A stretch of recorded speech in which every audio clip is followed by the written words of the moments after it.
Hey, friend. All right, welcome to episode number 20. And I'm kind of feeling a little bit, I'm honestly feeling a little bashful today because the hype man does not have a microphone.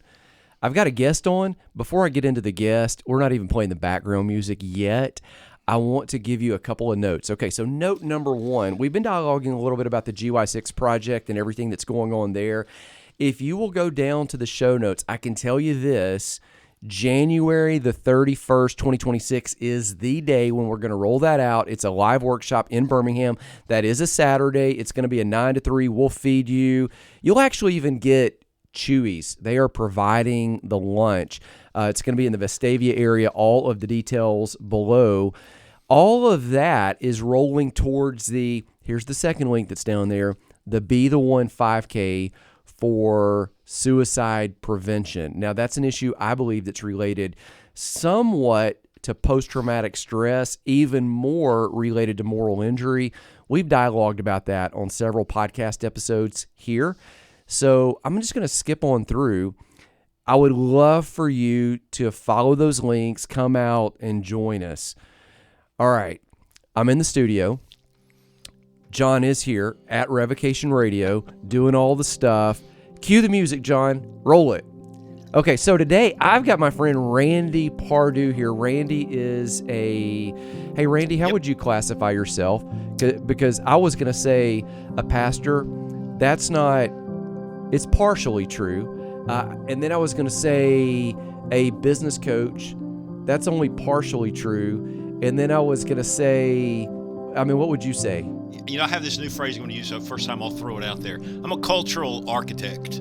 That's what I do, and I do it in three areas, right? I do it in family, how to create a healthy family culture, how to create a community of faith and that kind of culture, and then how to create a business culture, which is really kind of new to me, but I'm now have a title called Chief Culture Officer, and so that's given me an opportunity to actually pull three areas together and call it a cultural architect. Well, you've been doing it like several years at the business, so sure. Like it's okay. So finally, that's the name, the cultural architect. Yeah. And that's so good because that's really what you got to do in your family. Is right. I've kind of learned it's not so much the rules. I would like to just set the rules, but Beth's a lot of times like, no, you can't just set the rule. Like they got to have your heart first, and you got to have their heart, and there's more to it than just the rule. Yeah. So, like, you're really running that through. I like it. It was better. I used to call myself Visioneer, and that was kind of fun until like people thought I was talking about Mickey Mouse or something. I was about to say, it sounds like a Mouseketeer. And but I use that on these what I call little bar cards. You know, you have out just said be refreshed and Visioneer. And people say, "What's a Visioneer?" I said, "Well, man, can you envision maybe a better life for yourself?" And they're like, "Yeah." So I'm kind of the guy who could help get you there. Yeah. And so that was kind of my shtick into all of that kind of thing. But anyway, I like cultural architect better. Because you're kind of building something that's based on something deeper, values, all of that. Okay, so you're doing it, to be clear, we're going to do it with family. We're going to do it in the workplace. We're doing it in your faith life, all of that. So I'm going to tell you before we get into this conversation, you're listening, if you'll go down to the show notes, there are going to be several links that are down there for you. We may refer to some of them in this conversation. May not, but I want to direct you down there. Here's what you're going to find. There is a mini course that's available that's Randy's. This is going to be related to parenting and uniquely grandparenting. Second of all, there's going to be some coaching groups. There's going to be some one-to-one coaching. There's also the opportunity if something is stirring and you say, I'm not really sure what's next, but I own a business or I'm leading a church or whatever, there's the opportunity for you to engage with a discovery call, a one-to-one. It's like a Zoom, and really just explore the possibilities of what's farther. Okay, so now that we got all of that, I feel like you're on so far on the other side of the room. That's right. It's like a tennis match. This isn't even pickleball. I mean, it's like we're volleying so far. Usually I'm looking at John. He's like right there, like 5 feet away, and then I've got Randy. He's like way over. Man, this is like a different area code. He's in a different time zone. He's in, but I guess with the microphone, you don't. It's 6 feet away, Andy.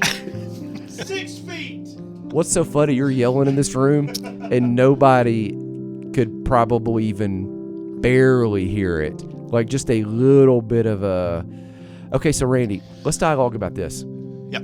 in my life, a lot of times I've wished I've done something that's either dumb. Oh, I wish I could get a do-over on that. Yeah. Or I've done stuff that was good. But you're just, man, I think I could do it better if I got a do-over. You and your wife actually had the opportunity to get a do-over in parenting. Absolutely. Which is a lot of us would like. Yeah. I mean, John, your kids are right now, how old are they? Hold up your hands because nobody can hear you on this microphone. 13, 11, and 8. 13, 11, and 8. He opted out of the microphone for this one. He's like, that'll be too many voices, so we're just going to put him on the spot anyway. But I bet at 13, 11, and 8, you're still wishing you could get a do-over on some things. I mean, I got kids that are 24, about to be 25, on down to 12. I would take some do-overs. You guys got a chance. Yes, we did. Talk us through it. Yeah. So I met Tammy in high school. It didn't take me long to realize that I was going to marry her, but it took her a little longer to get the whole how long did it take conversation. I mean, it was about 18 months. I had her mom help me out, and so that was good. She said we were too good of friends, and so you got to work through all that friend zone stuff to get where you're going to go. You got the too good of friends. Oh, yeah, that was me, baby. And so when we finally did get married, it didn't take us long, and we started popping out some babies. So I was 22, I guess, when Jared came along. He's our oldest. He's 46 today. We've been married, or 45, I guess. We've been married 46 years. And so coming up on 47, so I'm getting old. Man, you're about to get to like the Goldens, or whatever they call that. Yeah, y'all better do something for it. Yeah. So, not too long after that, we had a little girl, Abigail. So we had a boy and a girl. Everything was great. That's really, we thought, hey, we're done. Boy and a girl, we're good. We go to Six Flags. Everybody pair up. You're not outnumbered because you're not really parenting until you're outnumbered, really, in a sense, because one can take care of one can take care of the other. And so Abby was about 6 months old, and I was working with some students and got off the mountain from doing some climbing, had kind of messed my back up a little bit, lay in the floor. Well, you were a youth minister, is that correct? Okay. Yes, very broke youth pastor with a bunch of kids, or 2 kids at that point, fairly early in life. Okay. And so I've been working with some students. Anyway, came home, laying down, back a little sore. Tammy comes in with one on her hip. Abby's on her hip. She's a 6-month-old baby, and then she's got Jared who's toddling around. And she said, man, how you feeling? I said, well, I'm kind of hurting. And she said, well, I could make you feel worse. And I'm like, what is going on? And she said, we're going to have another baby. And so I'm thinking, man, so now we got 4 years of age and under. Eric comes along. And so, again, it was fun. Crazy times to have that many kids all in one place. Tammy was a stay-at-home mom, so that helped a lot. Our families were in town. That helped a lot. Yeah. And so a few years go by, and we're thinking, man, maybe we'll have another one. And so we, didn't do anything to not have another one. And no, if you're a typical husband, like you're trying to do everything you can. That's exactly right. Or at least going through the motions of what would produce. All the practice that needs to happen, baby, till we get there, right? And so anyway, we go 13 years and there's nothing going on. Tammy and I are laying in bed. Literally, we're 40, and she's a little older, but we're laying in bed, and she says, hey, we're getting older.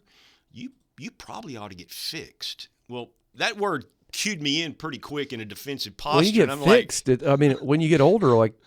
Yeah, snip, snip. And I just wasn't interested in that. And so I said, look, baby, somebody's broken. It's been 13 years. We're good. The next month, she shows up pregnant. And so we've got Jackie Lee Jackson coming along. And so he's 13 years younger than his youngest sibling and our closest brother. And so really, literally, we had a chance at a do-over. I've got one that's going to be heading off to college. I've got 2 in high school, and then he comes along. And Tammy's all concerned that, the kids are going to be embarrassed that mom and dad still do this kind of thing and all that, And we're just trying to survive. But it was great. They embraced him, and he became... It was like a live toy. It was like a live action figure. That's why they embraced him. It was like having a stuffed animal that actually... Oh, man, it was so things. fun. They taught him all kind of words he shouldn't have learned, as a 5-year-old. He's running around saying things. I'm like, throttle back a little bit. But as we were growing up with these kids, what we realized, I was a pretty hard disciplinarian with my first 3. Kind of immediate obedience, right? I just expect if I said do it, we're going to do it. You think that's what good parenting is? Initially. Yeah. Or you go to the opposite extreme of this gentle parenting nonsense where we're not going to give them any bounds. We're just going to let them figure, even though Proverbs says foolishness is bound in the heart of a child, Like, we're just going to let them stay bound in their own dysfunction. Right. Yeah. So for us, I mean, we were pretty hands-on parents. And besides, you're in a fishbowl because you're, in ministry, and you got that everybody youth expects ministry. your kids to be perfect. And then everybody hears about the PKs and, that whole thing. And so we were fairly hard on them in a good way. I mean, I got a text this morning from my middle son, Eric, just saying, hey, thanks, that God gave you as my parents. It was kind of a cool little thing, one of those things you need, right? So apparently we did something right in that sense, but we had a do-over. And I told Tam, I said, I think we should reconsider some of that harshness that I was harsh. She wasn't, Not, I wouldn't say harsh either, just firm. My kids were, rules. Yeah, legalistic. We had a good time. I mean, I would, in those days, you would spank the kid. You would send him to the bedroom, and then you'd make him think about it and squirm a little bit, and you go back there and you'd talk to him, and then you'd spank him, and then you'd pray, and then you'd go, about the business. And so, we did that thing. In fact, there was one time, it was Jared and Eric. And, I was tired of just parenting, and I sent them both. So I'm just whipping you both. And so Jared goes in the bedroom. I close the door, or kind of leave it a little open, but close it. Have a conversation with him, and then just whack the bed as hard as I can with the belt. I mean, as hard as I could. So it sounded like I was killing him. And I said, "Go tell your brother to come in." And so he comes by, and Eric's standing there in the hallway, and he looks at Eric, and he goes, "Dad missed." So then I brought them both in the room, and I said, "Man, aren't y'all tired of this? And can we maybe take a break?" Dad missed. But anyway, it was fun. We had a lot of fun in life. We homeschooled our kids and all of that. But in the sense that we're talking about here today, we had an opportunity to do a do-over. And while I don't regret anything I did in the past with my kids, I just realized that there's a lot more to it than just the rules and regulations and all of that. And relationships are super important. And so we spent a lot more time listening to Jackson as he was growing up and kind of being in tune with where he was. And it changed a lot of our parenting, not in any way in what we call gentle parenting, but it was a lot more intentional is what we were. Okay, yeah, let's pause right there because to be clear, just so people know, I'll put a link down in the show notes to your podcast as well. It wasn't that what you had done before was bad or wrong or abusive it was actually culturally and biblically, absolutely, you were doing a very good job. Yeah. It was just maybe the difference is not parenting by design. Yep. And thinking long term with, you've said this phrase before of, hey, you're really growing future adults. Yep. Okay, so take it. And, and the first time through, too, and this is what I tell a lot of parents today and a lot of kids. I tell my grandkids, I say, hey, man, y'all need to go easy on your mom and dad because they're learning how to be parents just like you're learning how to be an adult. And so you should be gracious there, right? And that was, I guess that was what I felt like I'm no longer a rookie in this thing called parenting. And so we had an opportunity where you're flying, you feel like you're just flying low to the ground and bushes are coming at you when you're raising kids. This second go round, it was like, I can fly a little higher and see a bigger picture. Right? Well, you're only chasing one. At that time, you're not chasing three. Right. I mean, they were in high school, so there was still a lot of stuff going on. And they would laugh and go, Dad, you would never let us get away with what you're letting Jackson get away with. What are you doing? I've changed. And then sometimes they would help parent, which is like, good and bad in both of those because they have to learn their lane too. Hey, I appreciate you trying to help, but let's work through. Yeah, I'm the parent. You're the older sibling. Yeah. But it was good. We had a great time doing all that. Yeah. So that's how we got to where we got, with the do-over. So it's actually why I wrote a book called Diapers to Dorms because we literally had one in the dorms and one in diapers, and life was good. Okay, tell me about this moment if you remember. Like one of the kids, I remember you sharing the story, had come in. I think it was one of the boys. I think it was just a normal day, and it dawned on you like, I don't have much time left. Absolutely. And Jackson was in diapers early. I mean, he was, Jared. Jared, my oldest, was he was a junior in high school. And just coming from football practice at Briarwood. And so my office was in our home, and he came busting through the door, and just sat down on my little couch, and we just started chatting. It was a 5-minute conversation.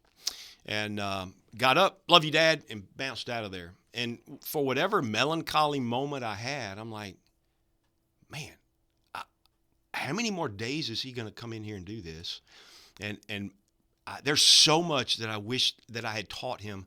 And I started panicking, kind of, like thinking, man, what am I going to do? He's not ready for what I think is coming, And yeah. And so had that just moment, and then took a breath, and I remembered that, which is weird that you don't translate it, but it makes perfect sense. But when we did student ministry, I was a part of a group called Sun Life, and we learned how to kind of become directional. That wasn't the term they used, but it was a term to be intentional about how you're going to teach your students. So they would ask a question. If someone came in as a junior high kid in your youth group and stayed all the way through till they graduated, what would you want them to know? And you got them in 6 years. Yeah. So what would you want them to know? What would you want them to feel? What actions do you want to see them play? And so we then would reverse engineering teaching for that. I bought into it. It was a great thing. And it was this moment when I'm like, why have I not been doing this with parenting? And so literally it was in that moment that a lot of what we teach today was birthed. And so Tammy and I got together, laid out, hey, what do we want Jared to know in the next 18 months? So this is like, you got to accelerate this. Yeah. So, look, we weren't failures as parents. We were good. Yeah, you've done good. Our kids had good principles. I never worried about them getting into trouble. They were good kids. And so all we had to do was begin to start thinking, what are those things? Well, then, man, we took some field trips to make those things happen, and we were very intentional on the way through that, and it was a great ride. And so we began the process of doing that with all of our kids. And so with Jackson, we realized there were 3 stages, which is kind of what we teach. There's actually 4, leaving the light on. It's kind of what happens when they go to college. You still want to have created that environment where they want to come. They want to come back, yeah. And so that's where we are. And so that's how the birth really of everything that we talk about in parenting came from that one moment with Jared in my office when I had that moment of panic, and then realized that I already had a method. I just had to tweak it and turn it toward parenting. Isn't that funny that they say, like, plumbers, that, like it's always their house that has the poop backing up, and right. Then it's contractors, their house always needs the renovation. And then, the youth ministry, you're like, oh, wait, hold on. I'm intentionally raising up teens to be adults and make wise decisions. But, oh, wait, I could do this. Okay, before we go into the 3 stages of parenting, quickly define reverse engineering, because you've thrown that out, that term. Yeah. And let's just make sure that, our friend listening right here has got what we're talking about. Yeah. So and John, because John's got 3 kids. Yeah. He does an incredible job and does all the coaching and is there. Oh, yeah. And it's not helicopter parent, but just really involved in all the stuff. Sure. But man, I told him before we got started, like, you're still a novice. Yeah. Oh, yeah. Yeah. So let's talk about that. Because they're all so young. It's not your fault. You just hadn't done the reps yet. He doesn't have a microphone, so he can't. You can just trash him and he can just smile. That's all. Yes, that's right. Yeah, it's grin. So, all right. So reverse engineering. Yeah. So there's a principle that it's direction, not intention, that gets us to our destination. I think it was Andy Stanley that said that. Pretty good leader in Georgia. Because everybody intends to be a good parent, right? Nobody wakes up and goes, I just want to be the crappiest parent that there is. You intentionally want to do well. But if you don't step in the right direction, you're going to get assaulted by so many things. You're just going to be in a reactive mode as opposed to a proactive mode.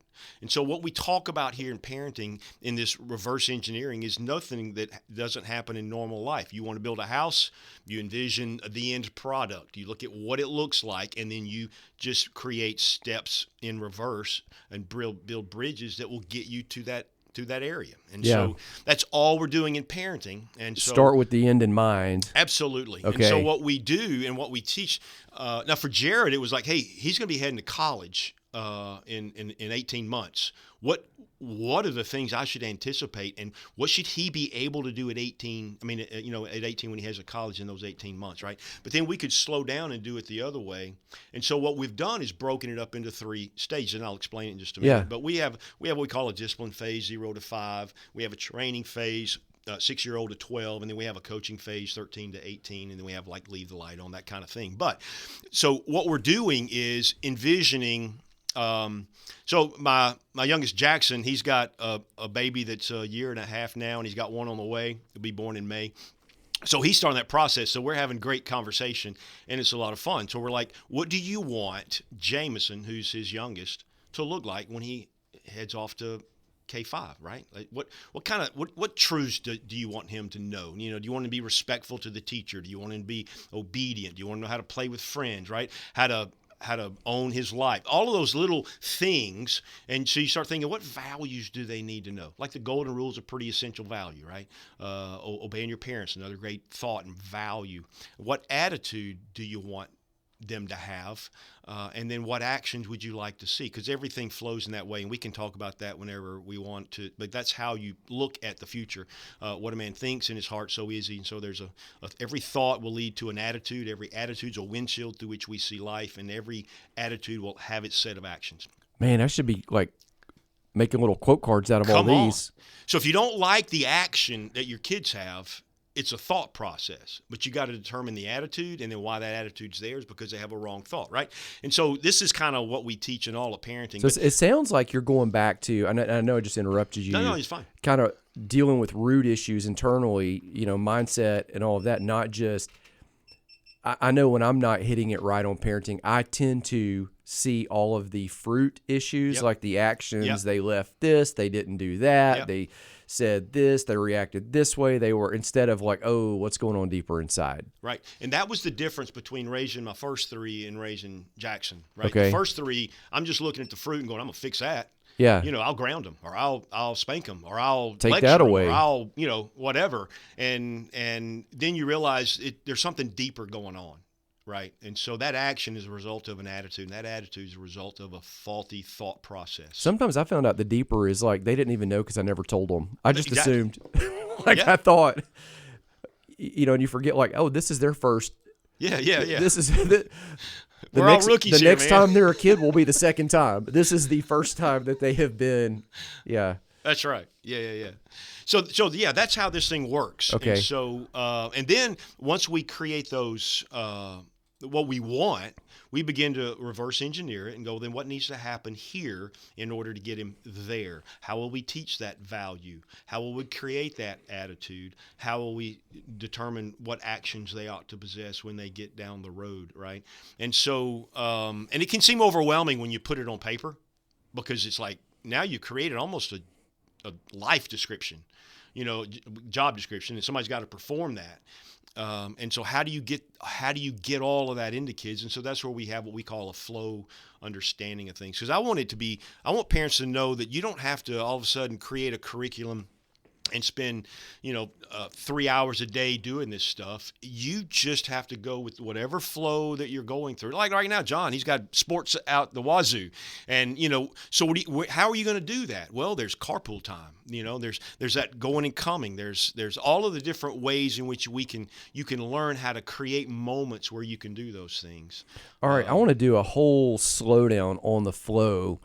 But before we get there, let's dialogue about those three stages, because it seems like what you've done is you have gone to the end of what do I want this kid to look like when they become, let's call them an 18-year-old, 19-year-old. They're graduated. They're ready to go into the workforce or to college or to whatever their next step is. Yep.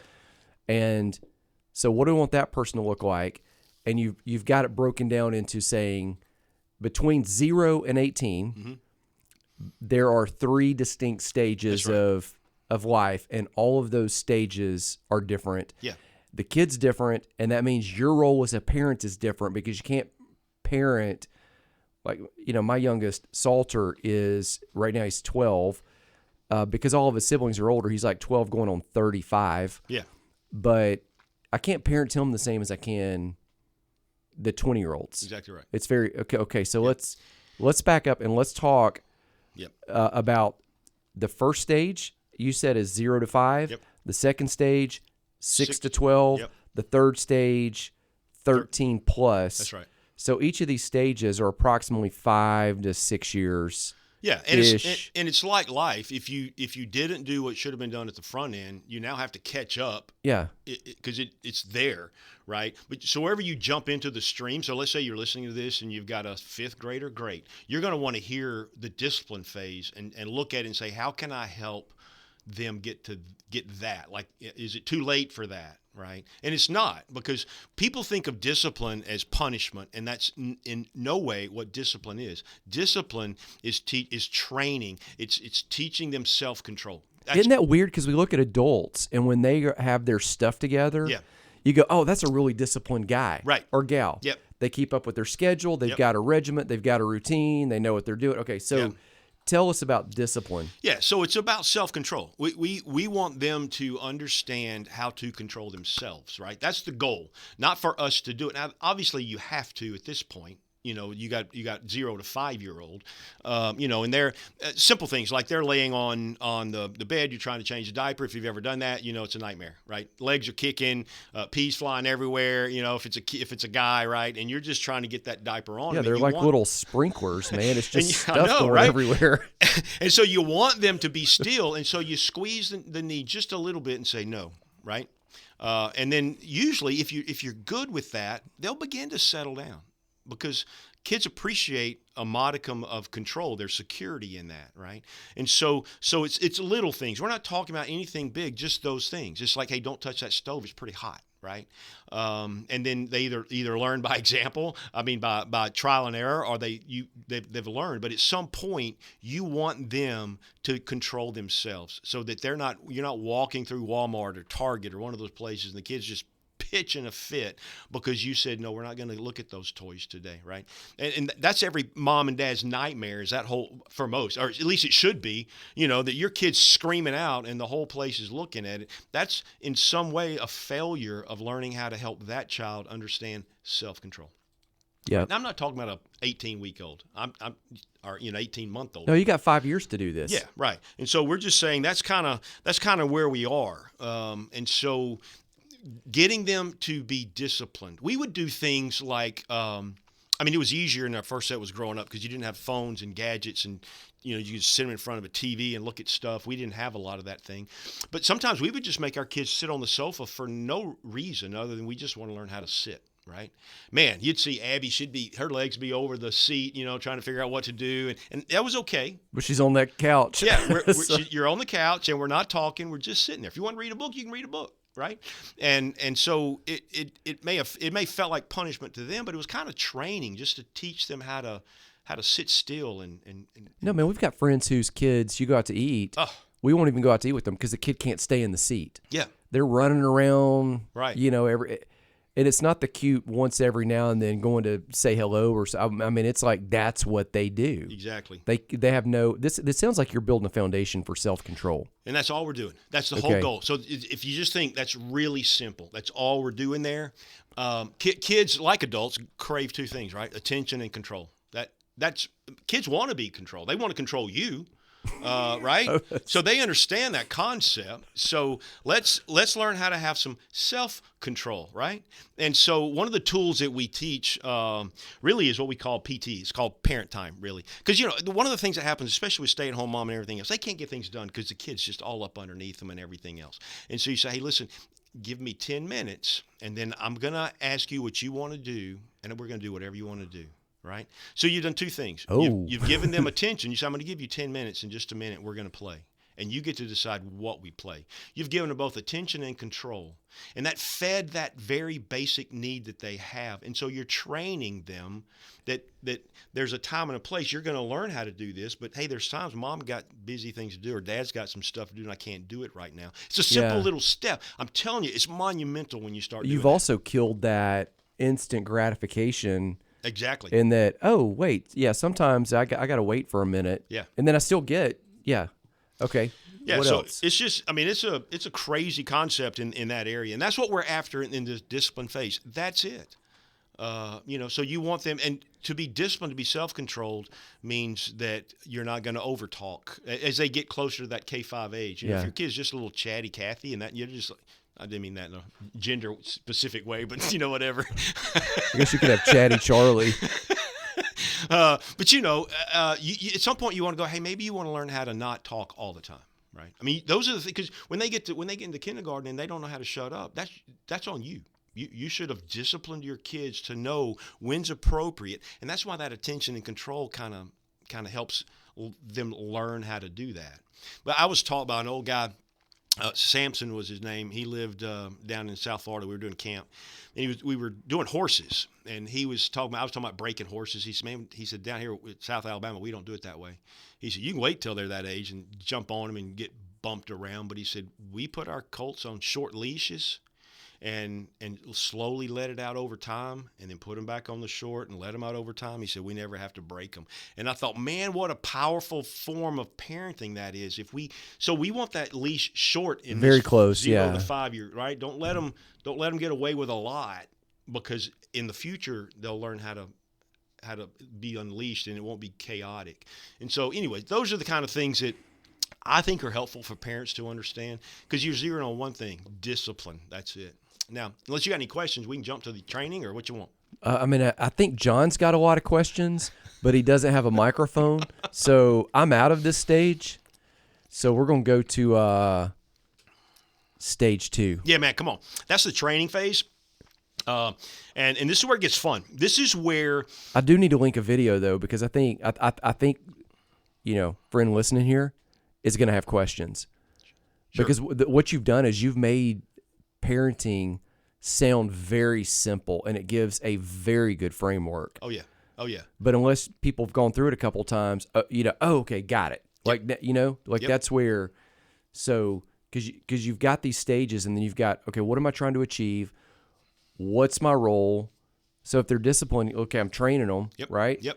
And what is a tool? Yep. You've got all this. So Sure. So we jump into the training phase. And listen, there's not this hard, you don't just cross the international date line and all of a sudden you're from one to the other, right? It's it's not like that. This is a slow transition from one to the other. So you're still going to be bringing some discipline aspects into the training phase, but you're picking up the training phase. Now here, and if I give you one principle like discipline, it was just teach them self-control. This one is, it's hard for a lot of parents who love the nurturing aspect of things.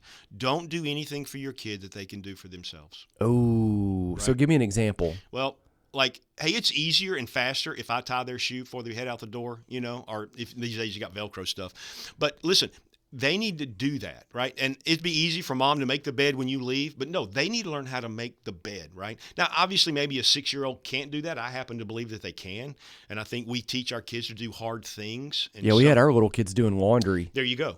And that's all I'm saying. If they can, like when they're finished eating, you don't get to just get up and go play. You're going to take your plate.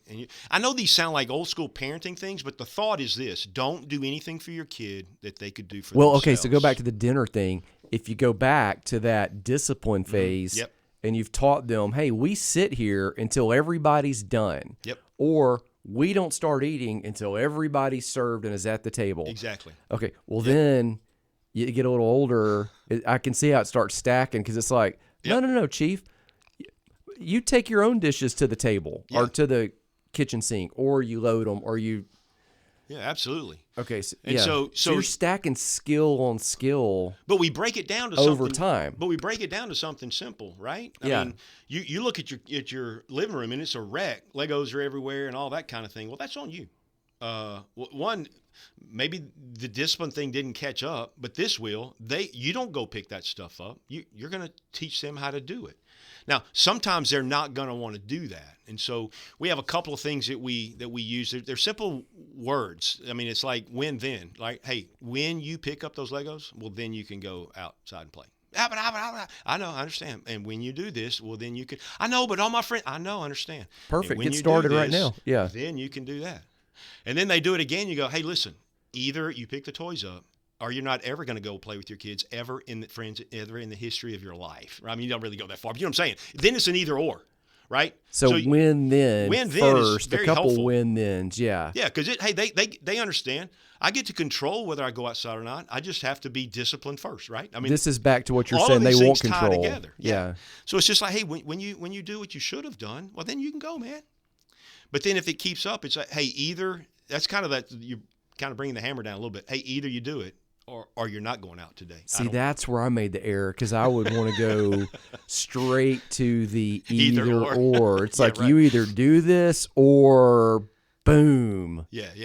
All right, so win then. That's a great tool for that and age. So, and here's the thing too. It's always it's easier, and we dads specialize in this. It's because I said so, right? That it will shut them up, and it will get them to do what they do.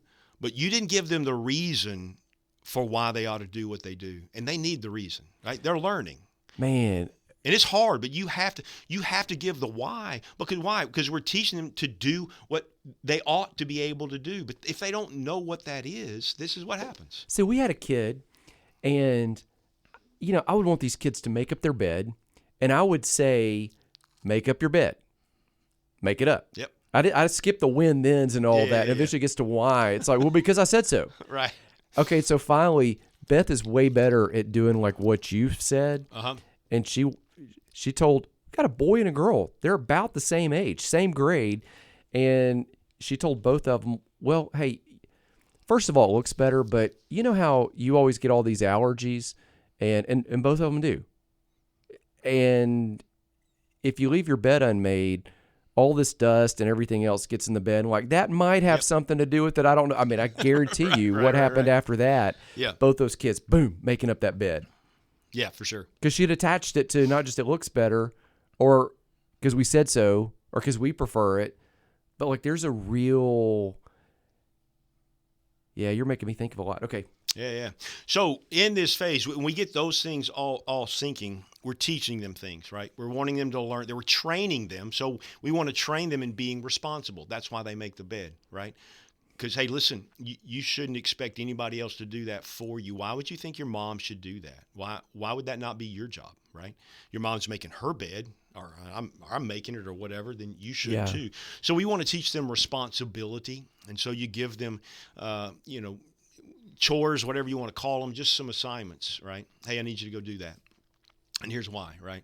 And so they're learning to be responsible for things, because you're thinking long game. When they have a boss, unless they work for themselves, they've got to be able to be responsible if they ever want to make it in a salaried position kind of thing, right? I mean, you just got to learn that. So the earlier they can learn it, the better you're helping that kid to be successful down the road. We always think that long game in that sense. And so being responsible, making good choices, right? Hey, why would you choose? One of the things we did when our kids were in this phase, they were listening to music. And they drifted into some secular music. And that was when they were cassettes, or CDs, and you had the little sleeve you pull out and you'd read the lyrics. Yeah, you can read. Okay, because you're not against secular music. No. So I got all the kids in the room, and I said, hey, we're going to read the lyrics. Oh, Dad, don't make us read these lyrics. No, I want to read the lyrics. I want you to read them. And so they're starting to read them, and they're starting to squirm because you realize there's some stuff in there that they shouldn't have been listening to. And then we pulled out, some of the Christian alternative music and stuff like that. And the whole point of that is for them to understand, hey, listen, it's okay to dabble in different things here and there. But your diet shouldn't be all donut. You put some healthy food in your body. Listen, it's okay if you want to listen to a little bit of the secular music or whatever, but hey, be careful that you get some good nutrient in music in your body and in your life. And so it's helpful for them to understand why good choices matters, right? And so anyway, those are just some of the little things that we've done. I'm kind of envisioning you sitting there on the couch reading like a Britney Spears. That's right. Oops, I did it again. Right. or like a Taylor Swift. And no disrespect to anybody, but yeah, I've got a long list of ex-lovers. Right. They say I'm insane. And you want to go, hey, maybe so. Yep. Is this what we want to build our life on? And so it does change it a little bit when you just... Sure. Yeah, and so that's all we're doing. And again, if you're thinking all we're doing is helping them be responsible and to do for themselves what they ought to be doing. If they can do it, they should do it, right? Honesty was another big thing that we used in the training phase. I would tell my kids this: if you lie to me, you'll steal from me. If you steal from me, you'll kill me. I said, we can't have lying in the house, not ever. It's not going to happen, And I want you to know, if you come, you tell me the worst thing you're going to, you may see me get frustrated or angry, but I will always love you, and I always want what's best for you. And you're all, and so they knew, hey, it was okay to be honest with Dad. It's okay to be wrong and in trouble. Yeah. Because it's better to do that than the alternative of me finding out down the road what you did. Well, then you're teaching them unconditional love too, Exactly. and not that they've got to hide Yep. when they don't perform at the greatest hits level of life, Right. which Right. And so all of these, and we could talk for hours on training phase. I mean, empathy is another big one that we wanted in our kids' lives. If the tables were turned, how would you want to be treated? Abby used to get so frustrated with us. She'd come home and want to vent about her day, and we would say, well, hey, why do you think they treated you that way? What did you do? Why do you always take their side? I'm like, I'm not taking their side. I'm just helping you see the bigger picture. Yeah. Was there something you did? And in fact, she brought that up in a podcast we did a while back when we were at the beach, just reminding that, it was like growing up, you felt like Dad was always taking somebody else's side. We're just teaching empathy, And so listen, if you see somebody sitting alone, go sit with them. Right? I mean, at school, at the lunch table, let's just be people of empathy. But we knew intentionally those were the values because we'd written our blueprint, and so we knew that's what we wanted. One of the other things we did, this is irrelevant these days, but we it's funny because a lot of people that have been with me with help coach and parenting, we use the phrase "order the pizza." Back in our day, you didn't. Oh, you didn't you order didn't it do an online. app. You didn't do an app. You had to get on the phone and call. Hey, we would like to have 3, pizzas and blah blah blah. And so, man, Abby, my little introverted little girl, she hated doing that. Don't make me order the pizza, Dad. Please don't make me order that. But we would and they would all take turns because it's essential. And so now it's funny because she said the other day, she said, I'm having to teach Gracie how to order the pizza. Oh. But how many kids do you know that can't carry a conversation on with Right. an adult? Yep. And it's like, when do you learn it? Yep. I mean, there was a girl that showed up to our house not too long ago. It was one of the friends of one of our girls. Our girl was one of the older girls. So this just to peg it age-wise, 18, 19 at the time. And this girl shows up. I knew somebody was at the door because the alarm system kind of buzzed me and let me know, hey, you got somebody at the front door. But I wasn't going to go answer it because it was just letting me know somebody's at the front door. And I knew that she was coming over to see one of the girls. And here's the big thing. She just stayed out there. And so I'm thinking, what's going on? So finally, after I'm watching a movie, finally, it's probably 5 minutes or more. I walk out there, and it's just this girl standing at the door, like just standing. And I just looked at her, and she said, "Oh yeah, I'm here to see." And then she mentioned, I think she was there to see Anna. Yeah. And I was like, "Well, let me show you how we used to do this when I was growing up." And I walk outside, I hit the doorbell, and it dings, and she could hear it. And it's like, and then somebody comes to the door, and I probably should have just gone there. Yeah. But you ring this doorbell, somebody comes to the door, and then you talk to whoever opens it. You tell them why they're there.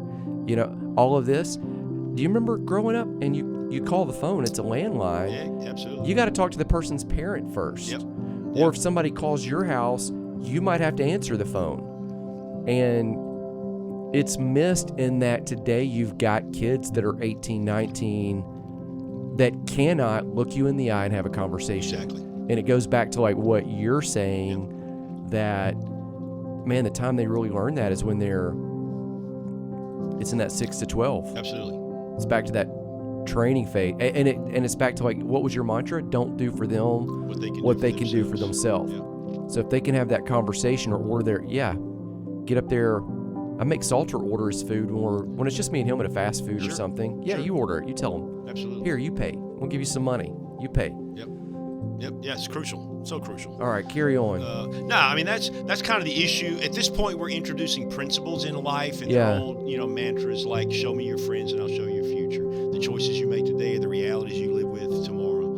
The greatest question you can ask yourself is this the wisest thing to do? Right? These were all these little mantras that were bouncing around in my head just as an old youth guy, and so you want to make sure your kids understand those principles too. Man, it sounds like you need a bumper sticker or company or t-shirt company, or hey, John's wife's got one. You could make a bunch of t-shirts. Come on. Yeah. Hey, you know what, John? I know you don't have a microphone, but I'm actually watching the time on this one. I never watch it when I'm just talking. I'm like, man, we got to shut it down. Yep. Like we're not in the no-fly zone. There is no no-fly zone here. Yeah. But here's what I want to do. I want to come back. We're going to do part 2. So we've dialogued about how you guys got a second shot at parenting. And then you've told me the first 2 phases of 3. Yep. So I want to come back in the next episode and let's get into the 3rd phase of parenting. And we'll probably rewind real quick and go, hey, remember we talked about this, and then that's that 3rd one right before they launch. And then also we've got to tell people, okay, when do you fit all this stuff in? Because we did just throw a massive amount. This is the proverbial fire hose of information out at people. So how do you whittle it down and do it and put it in a sippy cup? Sure. So they can take it. All right. Any final thoughts before you sign it off? No, man, I'm good. I can't wait for the next one. All right. I just say we have to do it. All right. So I'm gonna say a quick prayer for everybody. My prayer for you is music's in the background, that the Lord bless you, keep you. Oh man, this parenting thing, it is so hard, but you are doing the most powerful work possible, raising a generation of what's going to be incredible humans. Okay, so to quote Paul, don't grow weary in doing good, you will reap a harvest. We'll see you soon.